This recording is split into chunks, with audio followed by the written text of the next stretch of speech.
즐거운 이야기를 통해 수학의 재미를 찾아보는 수다학입니다. 요즘 아이들에게 수학의 즐거움을 찾아주기 위한 일명 매스 투어라는 것이 유행을 하고 있다고 합니다. 이 명소를 함께 찾아가서 QR코드를 통해 수학 문제를 함께 풀어본다든지 명소 속에 숨겨져 있는 수학 원리를 재미있는 방법을 통해 전달해주는 그런 투어인데요. 이렇게 아이들이 수학과 좀 더 친근하게 느껴지게 만들어줄 수 있는 프로그램이 많이 생겨난다는 것은 더없이 반가운 일이 아닐까 싶습니다. 하지만 굳이 어딜 가지 않아도 큰 돈을 들이지 않고도 아이들이 수학과 친해질 수 있는 방법은 바로 아이들과 함께 수다학을 시청하시는 거겠죠. 자, 오늘도 준비되셨나요? 전문가 선생님들과 함께 즐거운 수학 이야기 시작해 보겠습니다.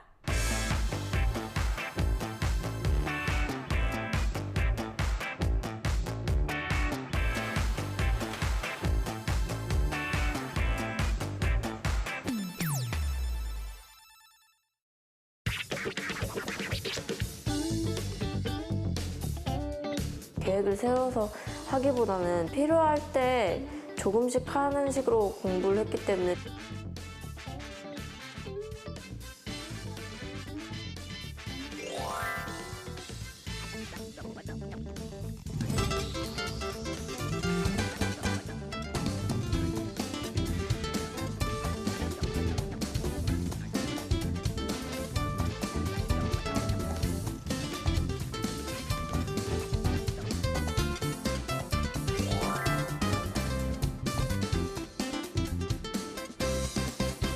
이리 씨는 여행 가면 어때요? 뭐 명소를 간다고 해서 사실 그 명소에 수학적 원리가 숨겨져 있다 뭐 이런 생각을 해본 적은 없었을 것 같아요. 왜 이렇게 확실을 하세요? 아니 모든 분들이 다 지금 그렇게 생각 안 하세요. 실수로도 할 수 있는 거고.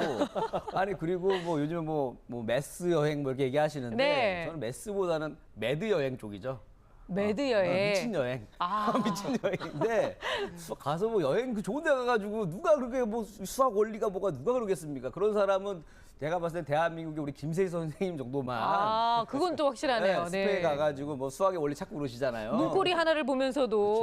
그렇죠. 진정한 여행이 아니죠. 여행은 뭐냐?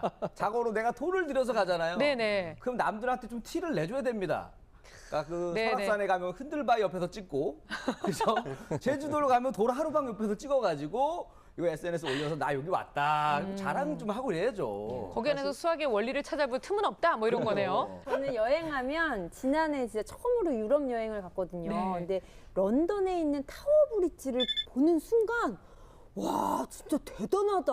그 도계교가 하나당 1,000톤이 넘는데요. 네. 그 어마무시하게 무거운 거를 만들었고 그게 1894년도에 완공이 됐다는데 지금까지 튼튼하게 자리 잡고 있을 뿐만 아니라 굉장히 아름답잖아요. 그래서 그렇죠. 빅토리아 시대 공학의 업적이다라고 말을 했는데 요즘에는 또 수학의 업적이다라고까지 말을 하거든요. 그래서 그곳에 숨겨 있는 수학의 비밀도 굉장히 궁금했고 정말 많은 감명을 받고 왔습니다. 네.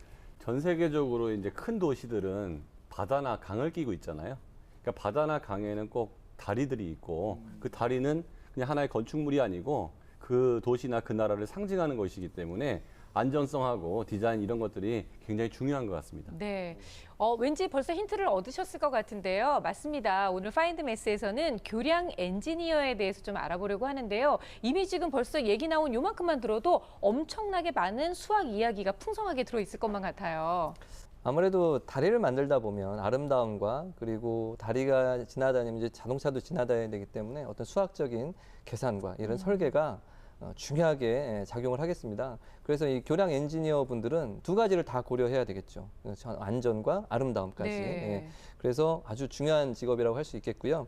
누구든지 지금 운전을 해보면 어떤 다리 하나는 안 지나갈 수 없잖아요. 되죠. 그렇죠? 예. 여행을 하든 여기 살다 보면 그렇다 보면 이것들이 어떻게 만들어졌을까 이런 궁금증은 한 번씩은 아마 생각해 보지 않으셨나요? 그래서 그런 저 깊은 바다에 저 강에 어떻게 저렇게 했을까? 예, 오늘 그런 궁금증들이 좀 풀리지 않으실까 이런 생각이 듭니다. 네, 정말 말씀 듣고 보니까 아름다움뿐만 아니라 안전까지도 책임져야 되는 아주 막중한 책임을 가지고 있는 교량 엔지니어.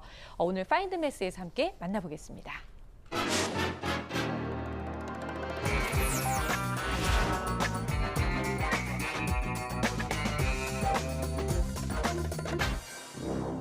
뉴욕의 브루클린 브릿지, 샌프란시스코의 금문교, 런던의 타워 브릿지, 그리고 우리나라의 인천대교까지 경관과 하나된 독특하고 아름다운 교량들. 교량은 계곡이나 강, 바다 등을 건너기 위해 만들어졌으나 점차 상징적, 역사적, 문화적 가치를 갖게 되었는데요. 안전하고 기능적이며 또한 아름다움까지 겸비한 교량. 오랜 세월에 거쳐 많은 사람들에게 사랑받는 교량을 만드는 사람들은 과연 누구일까요? 오늘 파인드메스에서는 교량, 그 이상의 가치를 창조해내는 교량 엔지니어를 만나봅니다. 도서관처럼 조용한 사무실, 모두 업무에 집중하고 있네요. 이곳에서 일하고 있다는 교량 엔지니어, 정확히 어떤 일을 하는 걸까요? 네, 교량 엔지니어는 하천을 지나는 소규모 다리로부터 계곡을 횡단하거나 섬과 섬, 섬과 육지를 연결하는 큰 교량을 전문적으로 다루는 엔지니어입니다. 주로 하는 일은 교량 설계, 기준 개발, 심의, 교량의 연구 프로젝트, 시공 사전 검토, 시공 엔지니어링 등이 있습니다. 이후 설계가 완성이 되면은 시공사에게 전달되어 시공이 되는 것입니다. 교량을 만들기 위해서는 수많은 사람들의 손길이 필요한데요. 설계부터 시공까지 모든 것을 관할하는 사람이 바로 교량 엔지니어이죠. 교량의 발주를 그 정부나 공공기관에서 먼저 하게 됩니다. 그러면은 설계회사가 그것을 맡아서 설계 기준에 따라서 그 설계 도서를 만들게 됩니다. 설계 도하고 수량산출설 같은 걸 해서 이제 공사비까지 저희가 산출을 하게 되고요. 그 이후에 그 설계 도서를 가지고 별도로 시공회사를 또 선정을 합니다. 그래서 그 시공사가 그 설계 도서를 가지고 자체 검토를 수행을 해서 약 2년에서 큰 교량은 한 6년까지 이렇게 시공을 하게 됩니다. 교량을 설계할 때는 가장 먼저 구조 계획부터 세워야 합니다.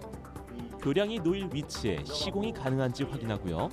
지형적인 특징이나 주변 환경과 어울리는 교량의 종류를 고민한 후 후보안을 정해 회의를 진행합니다.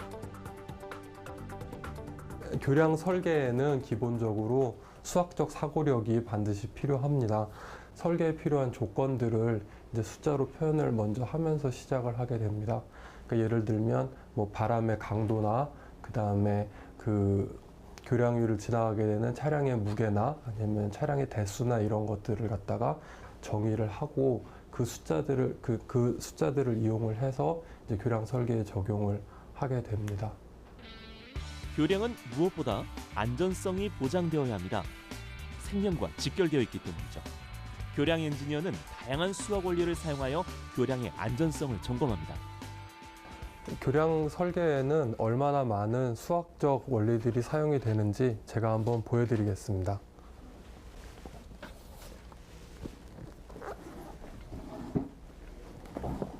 아까 말씀드렸듯이 그 교량에 가해지는 하중들이 이제 추상화를 통해서 어떤 숫자로 표현이 되게 됩니다. 지금 이곳 같은 경우에는 차량의 하중이 100톤인 예제를 나타내고 있는데 그렇게 외부 하중이 숫자로 표현이 되게 되고 그 다음에 이쪽에 보이듯이 이 교량 안에 발생하는 힘들이 이렇게 공식으로 표현이 되게 됩니다. 그래서 아까 구했던 그 하중 조건들을 갖다가 이 공식 안에 대입을 하게 되면 이 교량에 발생하는 힘들을 지금 여기에 결과처럼 이렇게 구할 수 있게 됩니다. 그럼 이 숫자들을 교량 설계에 사용을 합니다. 교량을 설계한 후에는 구조 해석 작업이 진행됩니다. 구조 해석은 교량에 작용하는 하중을 계산하여 데이터를 만들고 프로그램에 입력하여 그것을 바탕으로 다리 전체에 가해지는 힘을 계산하는 것을 말합니다. 그 수치 해석 결과를 바탕으로 교량 거동을 분석하게 되고요. 그리고 그 이후에 설계 기준에 따라 그 교량 안전성을 확인하게 됩니다. 그리고 이런 과정 중에서 어떤 주관적인 것은 배제되고 어떤 객관적인 과학과 수학의 원리가 적용되게 됩니다. 만약 이런 계산들이 제대로 되지 않는다면 어마어마한 인명과 재산의 피해를 입게 됩니다. 그래서 교량 엔지니어는 숫자 하나도 쉬 넘길 수 없습니다. 구조 해석이 끝나면 도면을 그리는데요. 구조 설계와 계산 결과 내용을 단면도, 평면도, 종단면도 등의 시공 도면에 반영하여 작성합니다.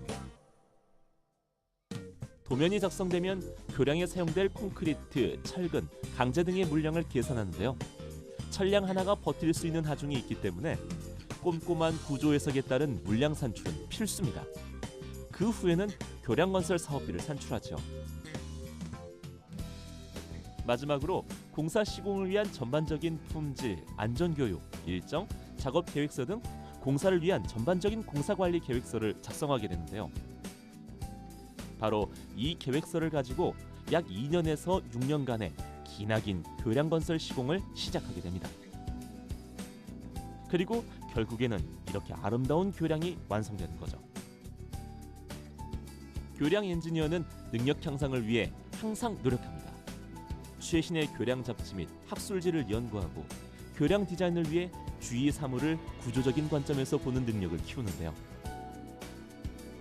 특히 건설법은 매번 바뀌기 때문에 관련 법규를 확인하는 일도 매우 중요한 일이랍니다. 이렇게 많은 업무를 하는 교량 엔지니어, 특히 수학에 관해서는 할 말이 많다는데요. 교량 엔지니어에게 수학은 필수입니다. 교량에 가해지는 하중과 교량의 저항을 일반화하고 설계에 적용하기 위해서는 대수학의 원리를 이해해야 합니다. 그리고 교량 및 부재의 크기와 배치를 결정하기 위해서는 기하학의 원리를 이해하지 못하면 안 됩니다. 뿐만 아니라 확률, 집합, 미적분학 등과 같은 수학에서 필수적인 분야들이 모두 교량 설계에 적용됩니다. 따라서 수학의 기본적인 원리를 잘 이해하지 못하면 교량 엔지니어가 되기 힘듭니다. 교량 건설의 가장 우선순위 중 최상위에 있는 것은 바로 구조적 안전성입니다.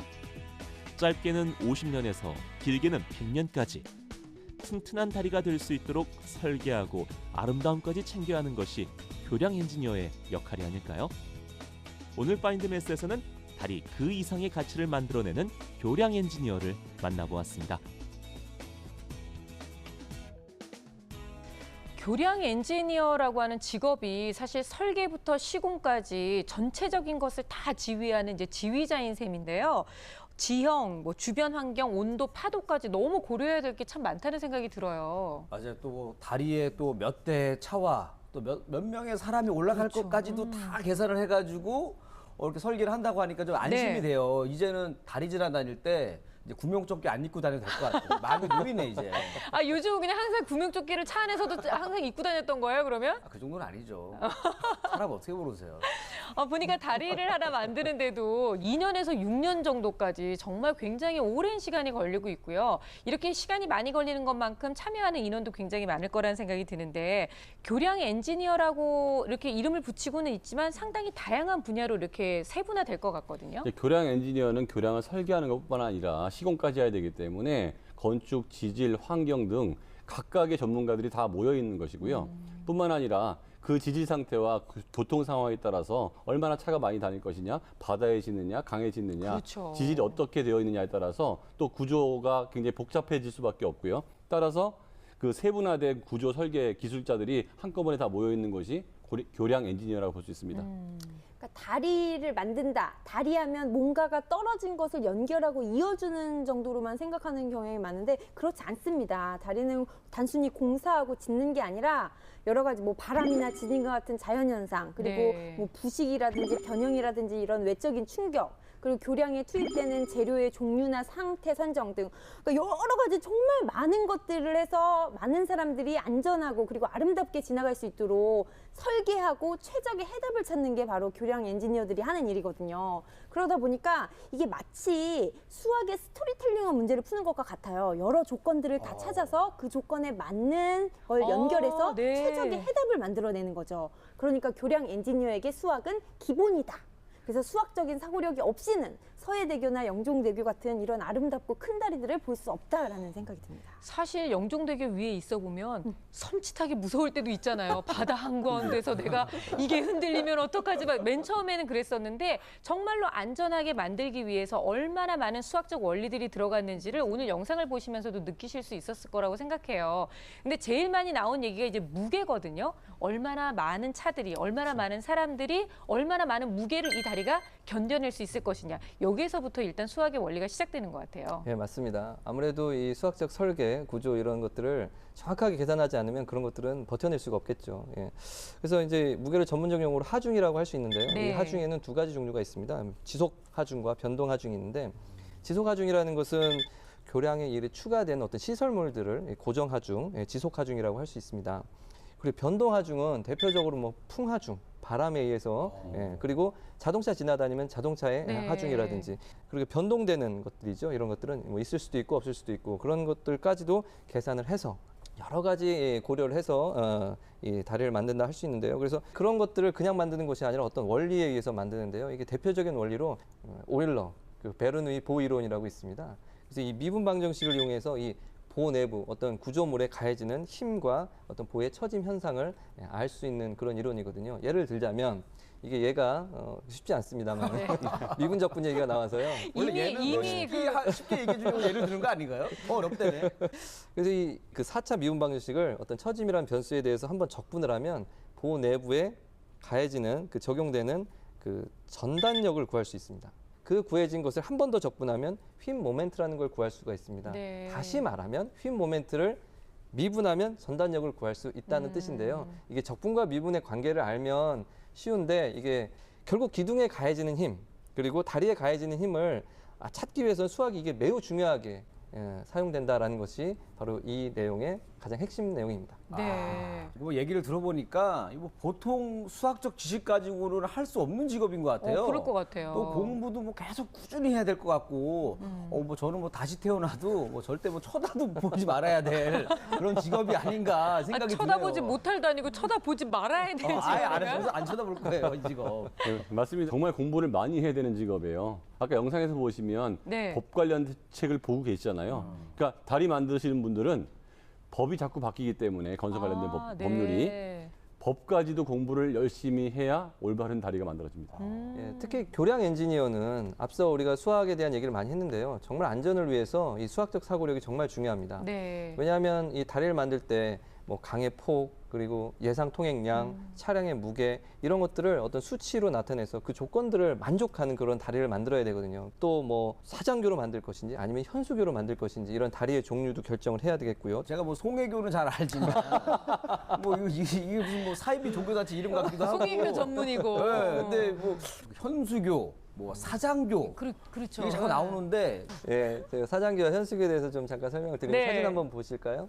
예, 이 대교가 바로 서해대교입니다. 네. 여기서 찍은 사진인데 이렇게 주탑이라는 기둥이 두 개가 있잖아요.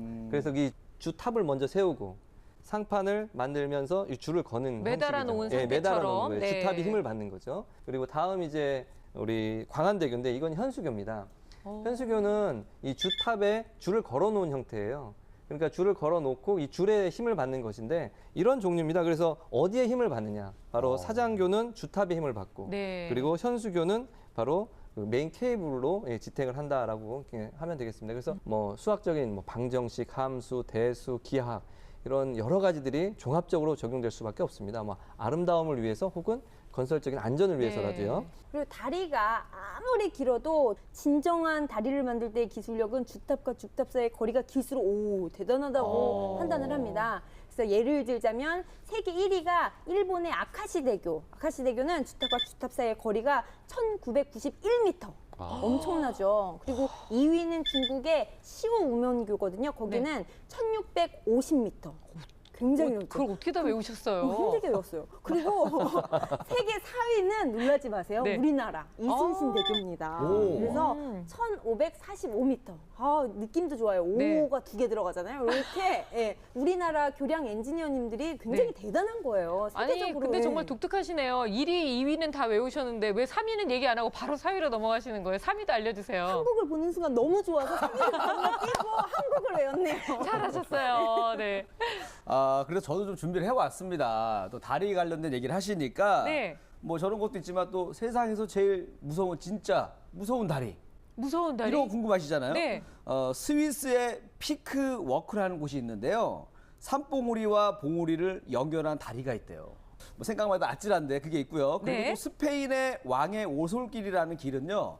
이 절벽 옆에 다리를 만들어서 지나가도록 했습니다. 전체 길이가 약 7.7km고요. 이 중 2.9km가 나무 패널로 됐다고 하는데 딱 얘기를 들어보니까 그 스페인 국민들이 좀 왕을 싫어했던 것 같아요.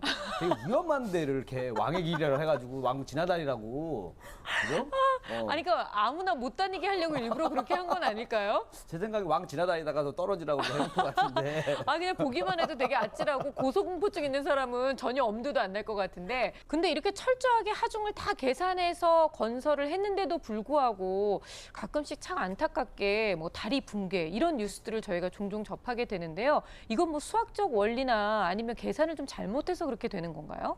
네, 그래서 제가 또 사건 일지를 열심히 탐색해 본 결과 1940년 11월 7일 오전 11시 미국 워싱턴주의 타코마교가 완공된 지 4개월 만에 어이없이 무너져서 미국이 충격에 사로잡혔습니다. 근데 그때 열과 성을 다해서 만들어가지고 시속 190km의 강풍에도 견딜 수 있도록 만들었는데 바람 때문에 무너졌다는 거예요. 근데 그때 당시 바람이 시속 63km였어요. 그러면 그러니까 뭐 예. 그게 알고 봤더니 현수교니까 이제 바람에 흔들흔들 움직일 거 아니에요. 그래서 네. 그 다리가 만드는 진동수하고 63km의 시속 그 바람이 만드는 진동수가 일치를 해서 그 효과가 2배, 3배로 늘어나서 엄청 큰 힘을 낳게 되는 거예요. 그래서 이런 식으로 엄청나게 공을 들인 다리가 사소한 그 산들바람의 진동수에 의해서 와르르 무너진 거죠. 네. 그래서 요즘에는 이제 다리를 지을 때 그 바람의 진동수뿐만 아니라 여러 가지 여건에 의해서 진동이 일어나게 되잖아요. 그래서 이 진동들을 함수와 방정식 그리고 아까 말씀하신 미분 방정식에 다 변수들을 적용을 해서 공진 현상이 일어나지 않게 그것까지 고려를 해서 수학적으로 안전을 지키고 있습니다. 뭐 어린 친구들이 지금까지는 사실 다리를 다니기는 했어도 이걸 누가 지었을까 생각 못했을 수도 있을 것 같거든요. 교량 엔지니어가 되기 위해서는 어떤 공부 또 어떤 준비들을 하게 되죠? 일단 뭐 건설회사에서 짓는 거고요. 토목공학을 전공하신 분들이 교량 엔지니어가 되는 경우가 많이 있습니다. 네. 토목공학을 하기 위해서는 뭐 정력학, 동력학, 그다음에 뭐 유체역학 이런 것들을 공부하게 되고 더 나아가서는 콘크리트 공학, 도로공학, 그다음에 댐공학 뭐 이런 것들을 다시 공부해서 교량 엔지니어가 되는 길을 밟는 거고 회사는 대체로 건설회사에 들어가는 거죠. 네. 다리가 시작되는 그곳에서도 바로 수학이 함께 있었다는 사실을 새롭게 알 수 있는 시간이었습니다. 오늘 파인드 매스에서는 교량 엔지니어에 대해서 알아봤습니다.